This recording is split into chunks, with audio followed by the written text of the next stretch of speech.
इसका नाम तरन्नुम है और ये भागकर शादी की है रोहित से, मतलब इंटर रिलेशन मैरिज। और सबसे पहली बात, ये लड़की वीडियो में बोली कि अगर इसके हस्बैंड को कुछ हो जाता तो ये किसी को नहीं छोड़ेगी। वीडियो देखिए। मेरा नाम तरन्नुम है, इनका नाम रोहित है। मैंने दिल्ली इनसे शादी की है कोर्ट में, और मैं अपनी मर्जी से इनके साथ आई हूँ। मेरे घर वाले इनके घर वालों को परेशान कर रहे हैं, मतलब टॉर्चर कर रहे हैं। तो अगर ये घर तो वाले बस मेरा एक ही लाइन है, मैडम तरन्नुम जी, बेवकूफ़ है वो मुस्लिम लोग जो तुम्हारे ससुराल वाले को डराने धमकाने जा रहे हैं। 4 दिन के बाद वो लड़का रोहित तुमको यूज़ कर लेगा ना, तुमको खुद कहीं पे नदी नाले सड़क कहीं फेंक देगा या फ्रिज में कहीं छोड़ देगा या फिर कहीं ड्रम उरम में डाल देगा। ड्रम में तो आजकल लड़का पैक हो रहे हैं, सॉरी।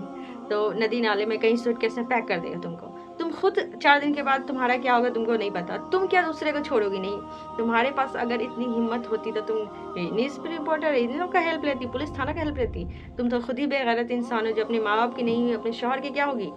जो इंसान, मुझे लगता है या 99% इंसान जानता है कि जो अपने माँ बाप की नहीं हो सकती ना, वो दूसरे की भी नहीं हो सकती। तरन्नुम, जो तुम बार बार धमकी दे रही हो ना कि हाँ इनको फैमिली वाले को कुछ हो गया, मैं तो बोलूँगी बेकार में इनके फैमिली वाले को कोई नहीं टॉर्चर करना यार। इसकी मर्जी है, 2-4 दिन के बाद ये भी बाहर आ जाएगी, छत उत पे से इसका भी हस्बैंड फेंक देगा या सूटकेस में मिलेगी। अल्लाह हिफाज फरमाए, इतनी हिम्मत कहाँ से आ जाती है बेगैरत लड़की लोग को जो अपने माँ बाप की नहीं हुई। तौबा करो।